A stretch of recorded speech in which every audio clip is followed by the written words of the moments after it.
Saudações, viajantes pelas eras, sejam muito bem-vindos ao nosso canal. Hoje vamos embarcar numa jornada fascinante através do tempo, para desvendar um dos mistérios mais profundos da civilização humana. Como meros homens se tornaram deuses. Desde os primeiros dias, a humanidade olhou para o céu em busca de respostas. O trovão, o sol, a colheita, a morte, forças incompreensíveis que chamamos de deuses. Mas em algum ponto, algo mudou. O homem deixou de apenas temer o divino e começou a se confundir com ele. Foi nesse momento que os impérios nasceram, e com eles, tronos que pareciam tocar o firmamento. Homens de carne e osso foram coroados como filhos dos deuses e adorados como se fossem imortais.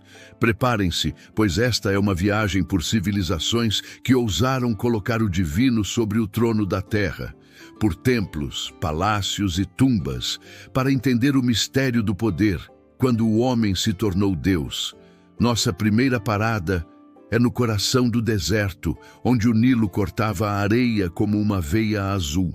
Às suas margens, ergueu-se o Egito, uma civilização que viveu milênios sob a luz dourada de Ra, o Sol. O Egito não era só um império, era um reflexo do cosmos. Cada gesto, cada colheita, cada pedra erguida, tudo obedecia a uma ordem sagrada chamada Ma'at, o equilíbrio entre a vida e o além. E no centro desse mundo estava o faraó, não apenas um rei, mas um Deus vivo. Seu sangue era o sangue dos deuses e sua voz a vontade do sol. Quando ele respirava, o Egito florescia. Quando morria, o universo tremia. Seus palácios eram templos. Suas coroas representavam o Alto e o Baixo Egito. E seus rituais mantinham o mundo em ordem. Nomes como Ramsés, Tutankhamon, Akhenaton ecoam como relâmpagos na eternidade. Akhenaton, o faraó herege, que ousou desafiar séculos de crença ao proclamar que havia um único Deus, Aton, o sol em sua essência.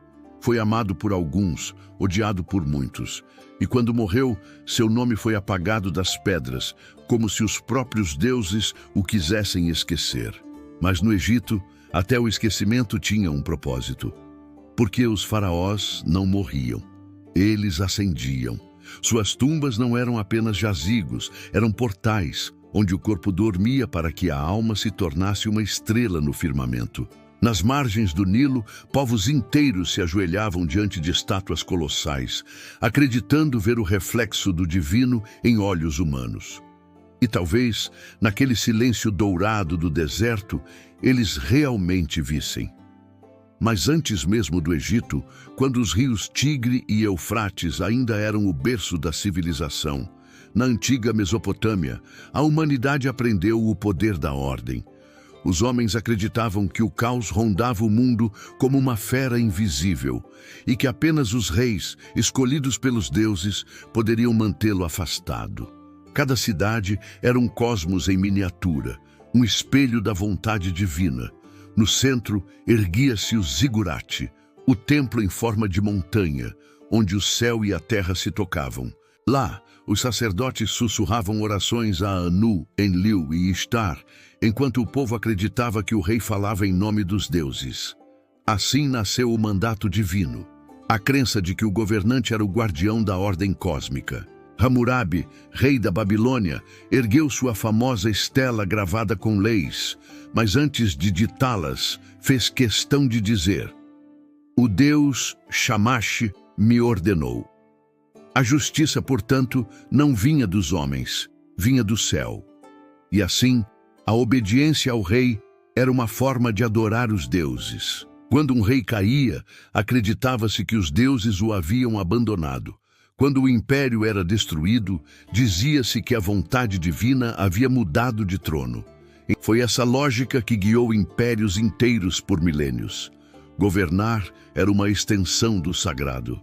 Milênios depois, nas terras douradas do Irã antigo, um novo conceito de poder divino tomou forma com o Império Persa, sob a luz de Ahura Mazda, o Deus da verdade e da justiça.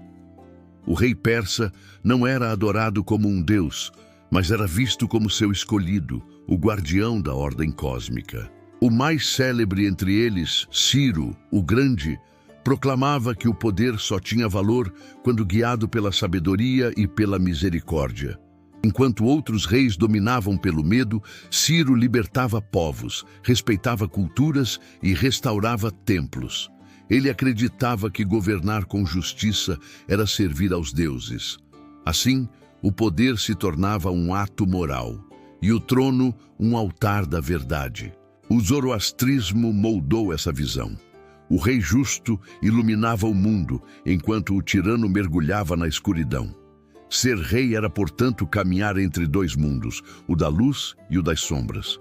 E quando o poder deixava de servir à verdade, o próprio Deus retirava sua bênção. No Extremo Oriente, nasceu um conceito tão antigo quanto a própria dinastia, o mandato do céu, o Tianming. Na China antiga, o imperador não era um deus, mas o filho do céu. Seu dever não era dominar, mas harmonizar. O céu concedia o trono àqueles que mantivessem a ordem, a virtude e o equilíbrio entre o yin e o yang. Quando o império prosperava, era sinal de que o céu aprovava o governante. Mas quando vinham secas, fomes e revoltas, acreditava-se que o céu havia retirado o mandato. Assim, cada dinastia nascia e morria pela vontade divina. O trono não era posse, era um empréstimo sagrado. No majestoso Templo do Céu, em Pequim, os imperadores realizavam rituais que ligavam o homem ao cosmos. Ali, sob o som dos sinos e do incenso, o governante orava não por poder, mas por equilíbrio, para que o mundo não se rompesse em desordem. O imperador chinês era o eixo do universo, o pilar entre o céu e a terra. E enquanto ele reinasse com justiça, a harmonia celestial se manteria. Pois na China, o poder não era um dom, era uma responsabilidade divina.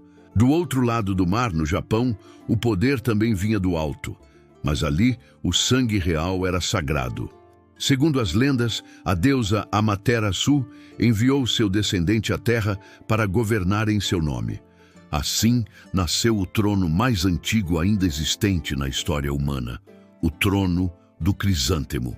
O imperador japonês, o Tenno, era considerado um deus vivo, descendente direto do sol. Durante séculos, seus súditos acreditaram que ele carregava em seu corpo a luz divina que mantinha o Japão em harmonia. Mesmo na modernidade, até o século XX, essa crença persistiu. Somente após a Segunda Guerra Mundial, o imperador Hirohito declarou pela primeira vez que não era um deus, mas um homem. E naquele instante, o Japão se despediu de um mito milenar. Mas ainda hoje, nos santuários shintoístas, o imperador é visto como guardião da pureza espiritual da nação, um elo entre o humano e o divino. Se no Japão o trono se vestia de luz, na Índia o poder se vestia de dever. Ali, o rei não competia com os deuses, ele servia a eles. O conceito de Raja Dharma, o dever sagrado do soberano, determinava que governar era preservar o Dharma, a ordem invisível que sustenta o universo. Reis eram vistos como manifestações de Vishnu, o mantenedor, ou de Shiva, o destruidor e criador. Cada sentença era um rito, cada lei, um mantra, cada injustiça, uma fissura no cosmos. O ideal não era ser adorado como divino, mas agir como ponte. O verdadeiro rei era o que domava a si mesmo antes de tentar domar o reino. E o que via nos súditos, não apenas cidadãos, mas almas em jornada. Já no Ocidente, o conceito tomaria uma forma ainda mais audaciosa. Alexandre o Grande, o conquistador da Macedônia, não se contentou em ser apenas rei. Ele acreditava ser herdeiro de Aquiles e filho de Zeus Amon. Em suas campanhas, foi tratado como um deus pelos egípcios e como herói divino pelos gregos. Sua ambição era ilimitada, unir o mundo sob um só céu e um só nome. Em sua jornada pela Ásia, Alexandre começou a acreditar que o destino dos homens e dos deuses estava entrelaçado. Quando morreu, aos 32 anos, Seus soldados o choraram como quem chora o fim de uma era, a era em que um homem ousou tocar o divino. Séculos depois, Roma transformaria essa crença em sistema. De Júlio César a Augusto, o Império Romano divinizou seus governantes. O Senado declarava: o imperador é um deus. Templos eram erguidos, estátuas veneradas, e o povo fazia oferendas a seus líderes. O culto ao imperador não era apenas fé, era política. Servia para unir povos diferentes sob um mesmo símbolo: o imperador divino, senhor de Roma e da terra. Os deuses vestiam togas e o altar era o Senado. O poder assumia a máscara da eternidade e a adoração se tornava obediência. Mesmo após sua morte, César era venerado como uma estrela nos céus, símbolo de um homem que ascendeu ao panteão. Do outro lado do mundo, nas montanhas dos Andes e nas selvas do México, outros deuses caminhavam entre os homens. Entre os incas, o Sapa Inca era o filho do sol, descendente direto de Inti.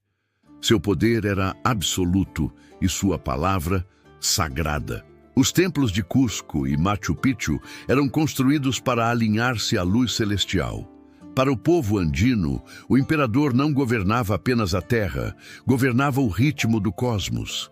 Já entre os astecas, o imperador era o elo entre o homem e os deuses da guerra e do tempo. Ele conduzia rituais e sacrifícios que, acreditava-se, mantinham o sol em movimento. O sangue dos deuses pulsava em suas veias e o destino do universo dependia de sua devoção. Assim, o poder tornava-se uma dança entre fé e medo, pois o trono podia tanto sustentar o mundo quanto destruí-lo. Na África, o trono também era sagrado.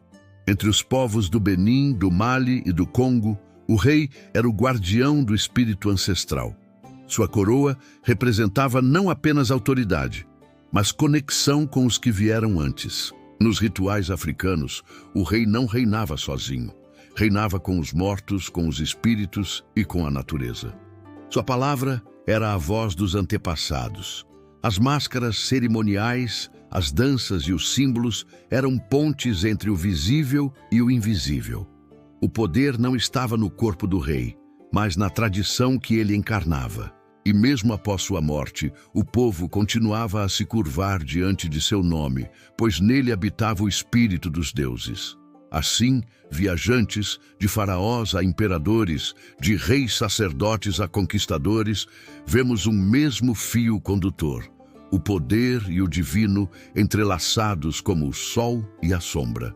Cada civilização encontrou sua própria forma de justificar o domínio, e em todas, o homem buscou vestir-se de eternidade. Mas por quê? Porque a humanidade precisou ver deuses na terra. Talvez porque o homem tema o caos mais do que a tirania. Talvez porque precise acreditar que o poder é sagrado para suportar sua própria fragilidade. Ou talvez porque em algum lugar profundo da alma humana ainda exista o desejo de tocar o infinito. Quando os tronos caíram, quando as coroas se tornaram poeira, o culto ao poder não desapareceu, apenas mudou de forma. Hoje, não erguemos templos de pedra, mas telas de luz. Não sacrificamos animais, mas tempo e atenção. E talvez, sem perceber, ainda buscamos novos deuses para adorar. Homens e ideias, máquinas e algoritmos. O altar permanece, apenas mudou de rosto. Pois no fim das eras, uma verdade permanece: o homem sempre precisará acreditar que algo maior o guia, mesmo que esse algo tenha o rosto de outro homem. E essa foi a nossa jornada de hoje. Espero que tenham gostado de explorar essa fascinante intersecção entre o poder humano e o divino. Deixe sua opinião aqui nos comentários. Se você achou este vídeo interessante, por favor, deixe seu like, compartilhe com seus amigos e se inscreva no canal para não perder nossas próximas viagens. Muito obrigado por assistir e até a próxima viagem pelas eras.